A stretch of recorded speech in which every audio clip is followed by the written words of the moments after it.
Hola, buenas tardes. Mi nombre es Mayela Danay Ayala Nevares y a continuación le voy a presentar mi proyecto de la unidad 4 correspondiente al tema espacios vectoriales.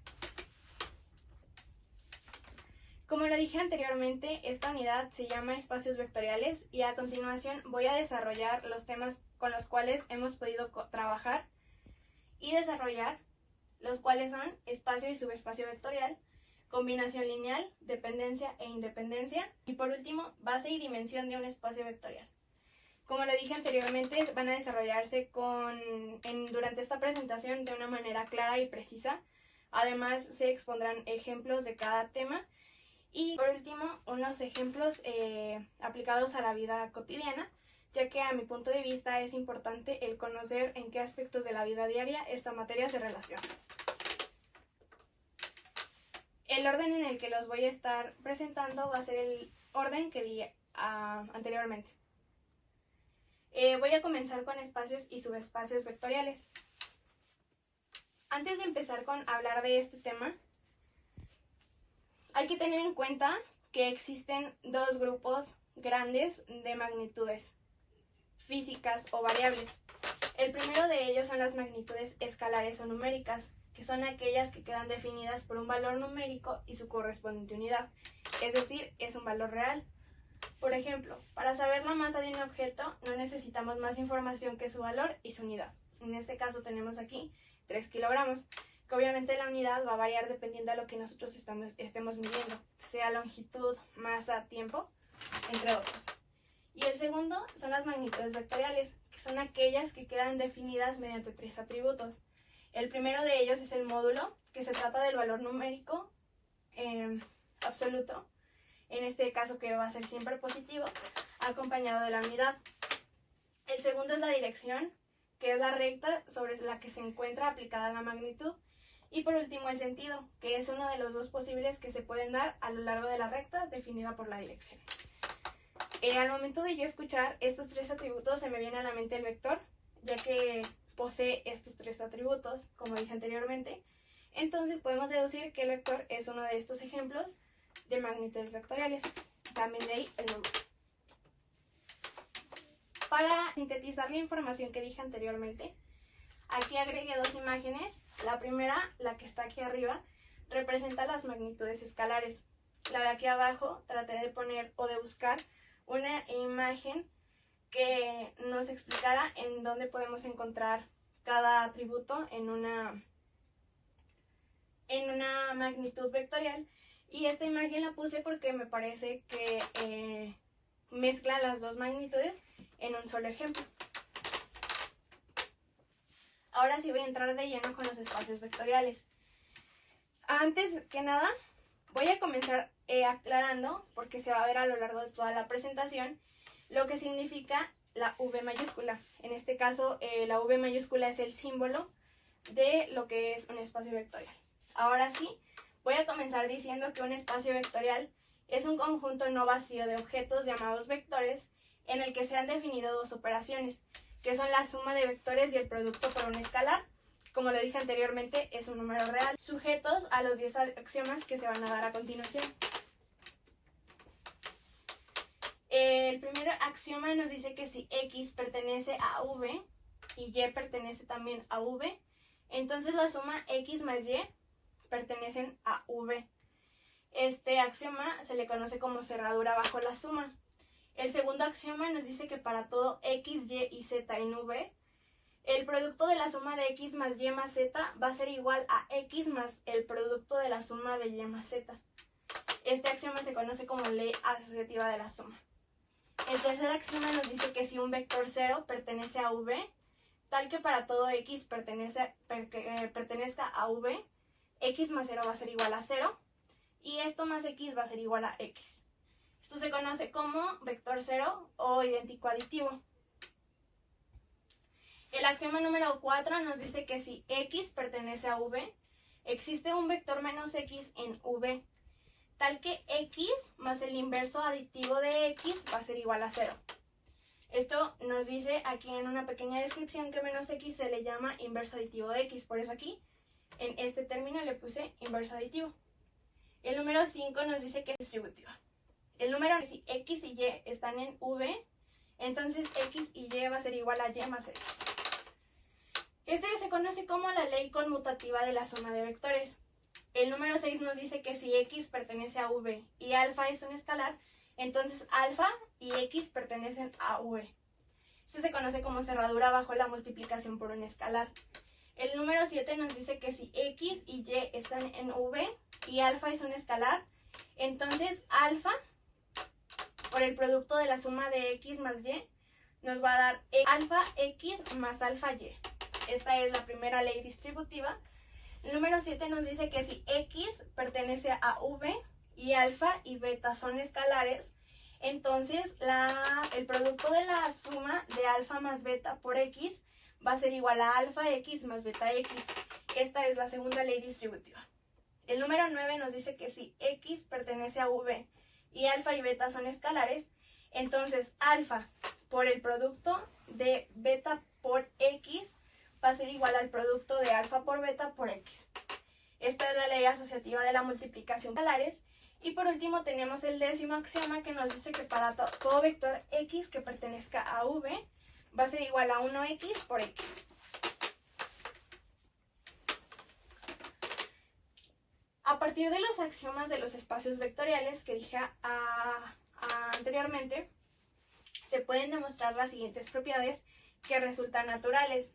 La primera propiedad es que si el vector 0 se multiplica por U, esto nos va a dar 0.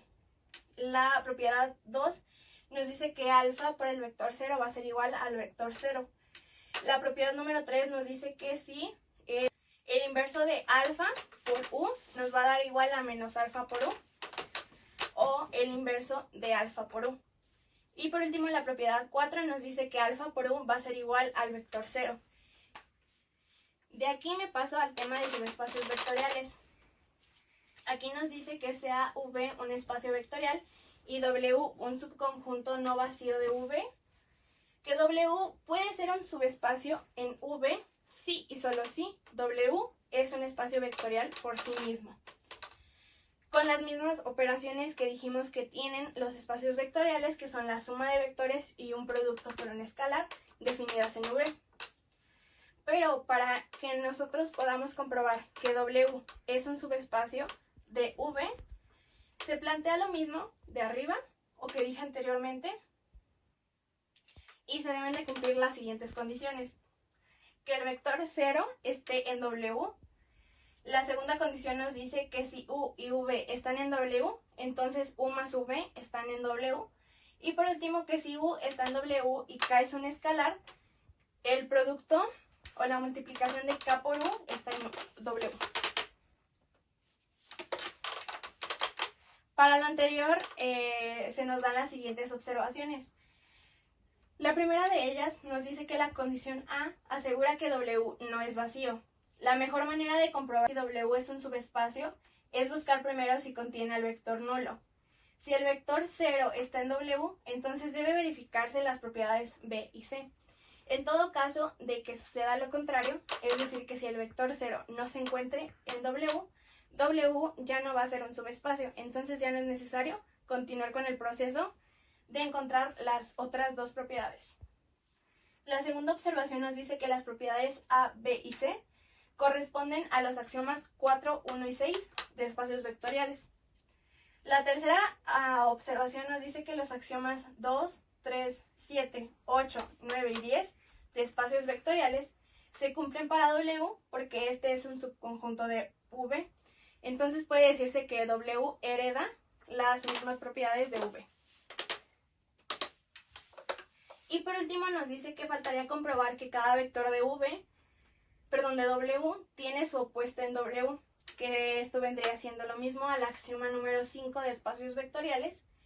Entonces esto se puede demostrar mediante lo siguiente, planteando lo que nos dice la condición la condición C, que dice que si U está en W y K es un escalar, K por U está en W. Entonces, para demostrar esto, en este caso vamos a tomar un valor para K, en este caso sería menos 1, y que para cada U que pertenezca a W, aquí tenemos la multiplicación de menos 1, que sería lo que vendría valiendo K, por U va a ser igual a menos U. Entonces, por lo tanto, cada vector de W tiene su puesto en W. Como conclusión, podemos ver que de las observaciones anteriores, las condiciones A, B y C son suficientes para demostrar que W es un espacio vectorial y por lo tanto subespacio de V. Y para todo lo anterior tengo este ejercicio o este ejemplo que me puede servir o que me va a servir para demostrar todo lo anterior. Aquí tenemos un conjunto llamado S que como elementos tiene X, Y, Z y U. Y estos pertenecen al espacio vectorial o al R4, tal que X menos U sea igual a 0 y 2X más Y sea igual a 0.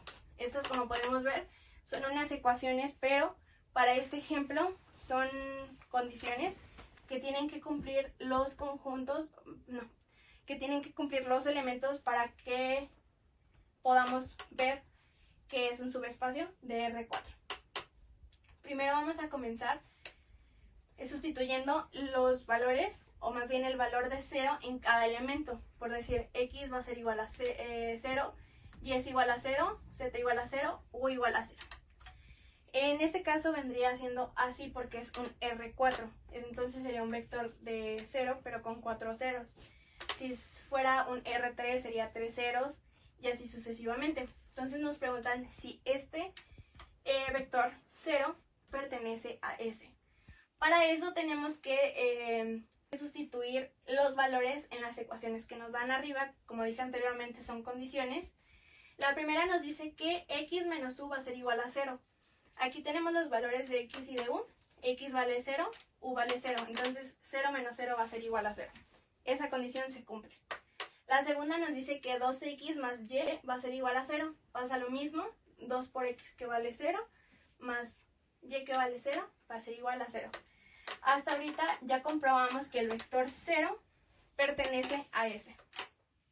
Pero vamos a tener que cumplir una última condición que nos dice que si alfa y beta pertenecen a un cuerpo, en este caso R4, vamos a tener que agarrar los dos primeros elementos que pertenezcan al conjunto, en este caso S.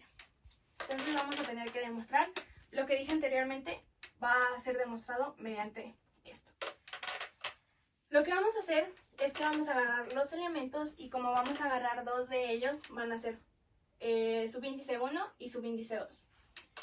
Lo que vamos a hacer va a ser un producto por un escalar, el escalar alfa y el escalar beta.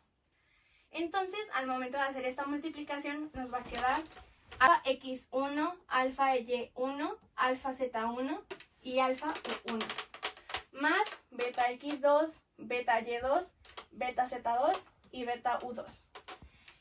Aquí nos está indicando la operación de una suma, entonces lo único que tenemos que hacer es juntar ambos conjuntos separados así como por comas. Entonces lo que tenemos que hacer para comprobar este enunciado va a ser lo mismo que hicimos arriba, mediante estas condiciones. Las vamos a hacer individualmente por cada paréntesis que acá tengamos. Aquí lo que hicimos fue separar las dos condiciones por cada paréntesis. Entonces, nos vamos a basar en este renglón. Nos dice que x1 menos u1. Les dije que lo vamos a separar por comas.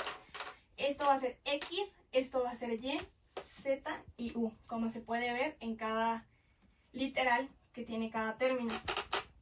Entonces, x1, esto, menos u2, esto, nos tiene que dar 0. Aquí está la operación. Aquí, como hay un símbolo negativo antes del paréntesis, nos va a alterar los dos símbolos de estos dos términos. Después de hacer esta operación, los vamos a separar en factores comunes, en este caso alfa y beta. Lo que va a hacer es que alfa me va a multiplicar a esto y beta me va a multiplicar a esto. Esta operación y esta operación me van a dar 0. Entonces, alfa que multiplica a 0 me va a dar 0. Alfa por 0, 0, más beta por 0 me va a dar 0. Entonces, ahorita cumplimos esa condición. Vamos a realizar la segunda operación, O la segunda condición, que nos dice que 2x2 más y2 va a ser igual a 0. Entonces aquí vamos a tener lo mismo, 2 que multiplica a esto más esto, igual se hace lo mismo de arriba, sacamos factor común y se hace exactamente lo mismo. Aquí también me va a dar alfa por 0 más beta por 0, que va a ser igual a 0. Entonces, como se cumple esta condición y esta condición, podemos asegurar que S sí pertenece, o más bien que S sí es un subespacio de R4. Y aquí pasamos a combinación lineal, dependencia e independencia, que en mi punto de vista es de los temas más fáciles de comprender, debido a que su proceso tiene mucho que ver con temas que vimos anteriormente en unidades pasadas. Comenzaré con combinación lineal. Una combinación lineal de dos o más vectores es el vector que se obtiene al sumar estos vectores multiplicados por escalares. Lo que nos plantea el párrafo anterior es lo que está aquí como fórmula, que nos dice que V va a ser igual a A1 por B1 más A2 por B2 y así sucesivamente, dependiendo de los vectores que tengamos, que viene siendo AN por BN o A enésimo por V enésimo. Como ejemplo tengo uno muy fácil, muy sencillo, que está aquí al lado, que nos dice que nos dice que W es igual a 2U más 3V. Aquí está 2U más 3V. Y ahí está como nuestra combinación. Ahora sí pasaré a dependencia e independencia lineal. Aquí nos dice que los vectores son linealmente independientes si tienen distinta dirección y sus componentes no son proporcionales. Es decir, que un conjunto de vectores B1, B2 a BK es un espacio vectorial V y es linealmente dependiente si existen escalares C1, C2 hasta CK, es decir, correspondientes a los vectores, al menos uno de los cuales no es cero, tales que A1 por B1 más A2 por B2 más A enésimo por B enésimo sea igual a 0. Si los vectores no son linealmente dependientes, se dice que son linealmente independientes. Creo que me estoy mal. A continuación le presentaré criterios de independencia lineal. Aquí nos dice el primer criterio que sean U1, U2 hasta UK, K vectores en Rn y A la matriz que tiene estos vectores como columnas. Los vectores son linealmente independientes si el sistema AX igual a 0 tiene únicamente solución trivial. Esto lo vamos a deducir un poquito más adelante. Criterio número 2. Los vectores son linealmente dependientes si el sistema AX igual a 0 tiene soluciones no triviales, conocidas también como soluciones múltiples. También lo vamos a deducir un poquito más adelante. Criterio número 3. Nos dice que si K es igual a N, los vectores son linealmente independientes si A es invertible. El criterio número 4 nos dice que si K es mayor a N, los vectores son linealmente dependientes. Criterio número 5 nos dice que si dos vectores en un espacio vectorial son linealmente dependientes, si uno de ellos es múltiplo escalar del otro. El criterio número 6 nos dice que si un conjunto de vectores linealmente independientes en N contiene a lo más N vectores. Y el número 7 nos dice que tres vectores en 3 son linealmente dependientes si y solo si son coplanares. Esto quiere decir que están en un mismo plano. Los teoremas de la dependencia y de la independencia lineal son: el primero nos dice que cualquier conjunto que contenga al vector 0 es linealmente dependiente. El número 2 nos dice que cualquier conjunto que contenga un único vector diferente de 0 es linealmente independiente. El tercero nos dice que cualquier conjunto formado por dos o más vectores diferentes de 0 es linealmente dependiente si y solo si uno de los vectores es múltiplo escalar del otro. El número 4 nos dice que cualquier conjunto que contenga un subconjunto linealmente dependiente es linealmente dependiente. Y el 5 nos dice exactamente lo mismo, pero con un conjunto linealmente independiente. Para, pues como sintetizar toda la información anterior, tengo aquí dos ejemplos para presentar. En el primero nos dan un conjunto llamado S con 3 vectores. Nos pide que determinemos si este conjunto es linealmente dependiente o linealmente independiente. Lo primero que tenemos que hacer es lo siguiente. Como aquí tenemos un espacio vectorial 3 o un R3, vamos a hacer lo mismo anteriormente. Vamos a poner nuestro vector nulo. Vamos a poner nuestro vector 0, 0, 0, 0, porque es R3. Y cada uno de los vectores lo vamos a multiplicar por un escalar. Puede ser un escalar que todos, puede ser un escalar que cualquiera que nosotros escojamos. En este caso tengo 3 letras del alfabeto griego. En este caso son alfa, beta y gamma. Cada escalar multiplica a un vector diferente. Lo que vamos a hacer con esto es sacar estas 3 ecuaciones que posteriormente las vamos a llevar a una matriz, en este caso que va a ser de 3 por 3. ¿Por qué las igualamos a 0? Porque vamos a crear un sistema homogéneo. En este caso es a lo que me refería con que es un poquito más sencillo porque esto va en conjunción con métodos que hemos visto pues en unidades pasadas. Aquí nosotros lo podemos responder mediante el método de Gauss-Jordan, cofactores, determinantes, pero dependiendo mucho el tamaño de la matriz, vamos a utilizar un método diferente. En este caso, a mí me parece muy bien el método de Gauss-Jordan para las matrices de 3 por 3. Determinantes podría ser para 2 por 2, igual para 3 por 3. Y nosotros para deducir por determinantes, si un conjunto es linealmente dependiente o independiente, es al momento de nosotros sacar nuestro determinante, si el determinante es igual a 0, es linealmente dependiente. Al contrario, si el determinante es un número diferente, ya sea positivo o negativo, pero diferente a 0, va a ser linealmente independiente. En este ejemplo, como vemos aquí, se desarrolló el método Gauss-Jordan. Consiste en nosotros convertir nuestra matriz a una matriz identidad. En este caso, Gauss-Jordan se termina cuando nosotros tenemos nuestra diagonal de unos. Hasta aquí podemos terminar con Gauss-Jordan. Ya no es necesario, en este caso ya no fue necesario convertir este 1 y este 1 medio a ceros porque nosotros ya obtuvimos nuestra diagonal de 1. En este caso nosotros obtuvimos una solución trivial. Una solución trivial es cuando nosotros sí podemos encontrar nuestra matriz identidad y que estos valores sean igual a 0. Esto es la solución trivial. Entonces, si hay solución trivial, S es linealmente independiente. Opuesto a esto tenemos este otro ejemplo. Vamos a hacer exactamente lo mismo. Aquí nos dan este conjunto que se llama B. 3 vectores igualmente. Nos piden determinar si B es linealmente independiente o dependiente. Lo mismo, multiplicamos por escalares, obtenemos ecuaciones, pasamos a matrices, igual las igualamos a 0 para el sistema homogéneo.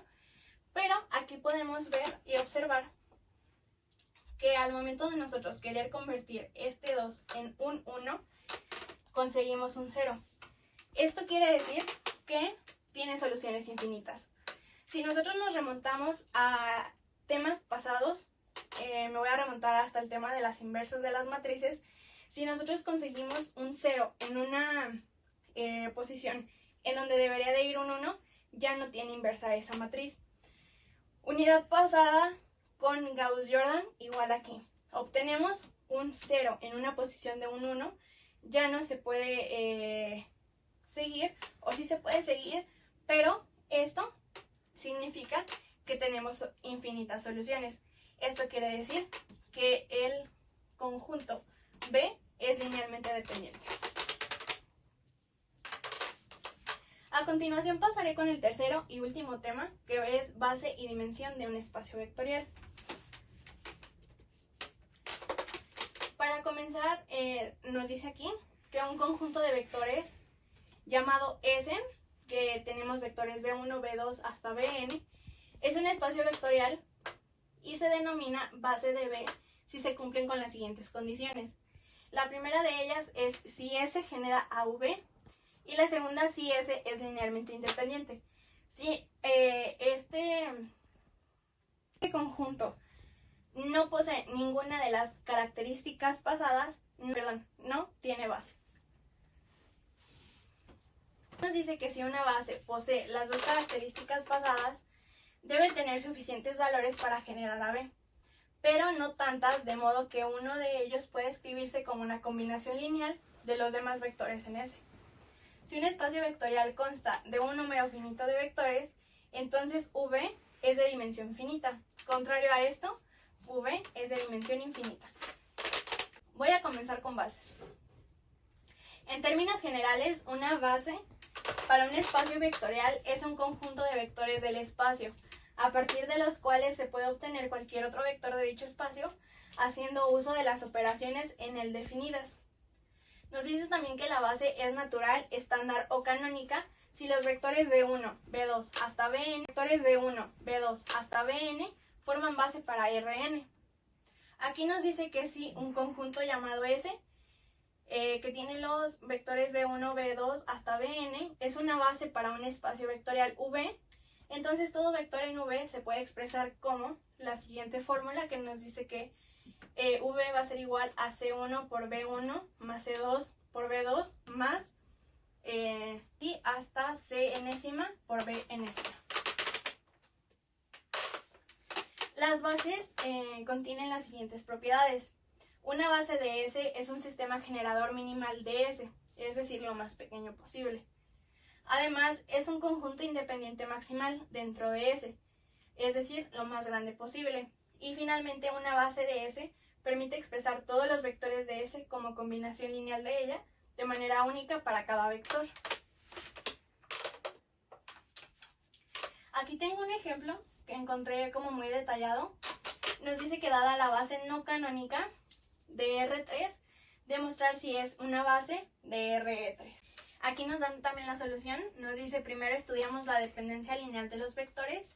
Una forma rápida de hacerlo es viendo que el determinante de la matriz que forman los vectores es distinto de, y la otra forma es la que hemos estado realizando hasta ahora. Como primer paso vamos al estudio de la dependencia lineal. Ponemos uno de los vectores como combinación lineal de los otros dos.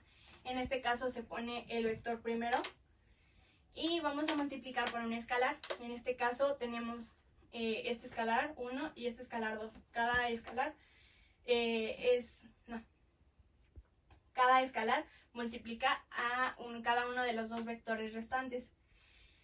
Después tenemos que determinar los valores de las constantes de proporcionalidad de estos escalares y para ello igualamos por competentes y resolvemos el sistema. Es decir, que mediante ecuaciones vamos a determinar el valor de cada escalar. Como vemos, hay una incongruencia o una inconsistencia, puesto que el escalar número 2 puede estar tomando dos valores a la vez. Esto quiere decir que no existe ningún número real que satisfaga las igualdades y por tanto los vectores son linealmente independientes. Entonces, ya tenemos una condición resuelta para saber si esta base es una base para R3. Después vamos a tener que encontrar la otra condición, es decir, que si va a generar para V. Para comprobar que es un sistema generador, vamos a ver que cualquier vector, en este caso ABC, se puede expresar como combinación lineal de ellos. Así pues tenemos que buscar... No, Héctor. Así pues tenemos que buscar a tres escalares que lo satisfagan. En este caso tenemos A, B y C y tenemos a cada vector multiplicado por cada escalar. De tal forma que si igualamos por competentes obtenemos el siguiente sistema que es compatible determinado. De igual manera como anteriormente para saber si era independiente, linealmente o dependiente, vamos a hacerlo ahorita mediante la resolución de un sistema de ecuaciones lineales y como conclusión podemos decir que la base la base que nos dieron al principio es una base de R3. Y aquí pasamos a dimensión. Aquí nos dice que todas las bases de un mismo espacio o subespacio tienen el mismo número de vectores. Se le llama dimensión de dicho espacio o subespacio. Por lo tanto, la dimensión es el máximo número de vectores independientes que podemos tener en el espacio o subespacio. En otras palabras, es el máximo rango que puede tener un conjunto de vectores de dicho espacio. Es también el rango de cualquier sistema generador de dicho espacio. La dimensión, al igual que las bases, pues tienen propiedades. La primera de ellas es el significado físico de la dimensión. El espacio puede tener dimensión 3, los planos tienen dimensión 2, las rectas tienen dimensión 1 y el punto dimensión 0. El subespacio 0 o nulo es único de dimensión 0. La propiedad número 2 nos dice que la dimensión de un subespacio en Rn coincide con el número de parámetros libres en su forma paramétrica. Un parámetro es igual a una recta, 2 parámetros es igual a un plano y así sucesivamente. El tercero nos dice que si S y T son subespacios y S está contenido en T, entonces la dimensión S va a ser menor que la dimensión T. Además, si se da la igualdad dimensión S igual a dimensión T, entonces ambos espacios han de coincidir. La 4 nos dice que si el rango de una familia de vectores es igual a la dimensión del subespacio que generan, es decir, que si B1, B2 hasta Bn generan un cierto subespacio S, y si el rango de dicho conjunto es R, entonces dimensión S va a ser igual a R. Y aquí tengo este ejemplo que nos dice lo que más bien yo estaba diciendo hace rato, que nos dice que la dimensión del vector nulo va a ser igual a 0. Que nos dice que en R2 conocemos la base canónica, que es esta, su dimensión va a ser igual a 2. En este caso, la base canónica en R3 es esta y su dimensión va a ser igual a 3, y así sucesivamente. Dependiendo, aquí que si es R2, R3, R4 va a tener dimensión 2, 3 y 4 respectivamente. Aquí tengo un ejercicio que encontré que junta las bases y las dimensiones. Aquí nos dice que consideremos el espacio vectorial E engendrado por un vector E igual a 1, 2 y 3 y tenemos que dar una base y hallar su dimensión. Como el vector E es linealmente independiente por no ser nulo, es decir que es distinto de 0 y además en sistema generador pues es un dato que te proporcionan en el edificio. Los datos que nos proporcionan al principio para saber pues si es un sistema generador. Entonces la base de E está formado por 1, 2 y 3 y en consecuencia la dimensión de E va a ser igual a 1. Como una pequeña conclusión que aquí puedo dar son las aplicaciones de la vida real. Yo encontré que en los polinomios tienen una gran utilidad en la ciencia, principalmente en aproximaciones utilizando interpolaciones. Los polinomios pueden ser usados en el tema ya sea de dependencia e independencia lineal. Una segunda aplicación nos dice que en el funcionamiento de los smartphones 4G o cuarta generación, ya que depende de la capacidad de los teléfonos para llevar a cabo ciertas transformaciones en ciertos subespacios. Tengo aquí otra aplicación que es en la bolsa de valores. ¿Te pusiste reloj? Sí. Voy a ir a mi nota. ¿Te pusiste reloj? Sí. Sí. Y un cuarto que es en el análisis de Fourier. Aquí le dejo las referencias. Y eso sería todo de mi parte.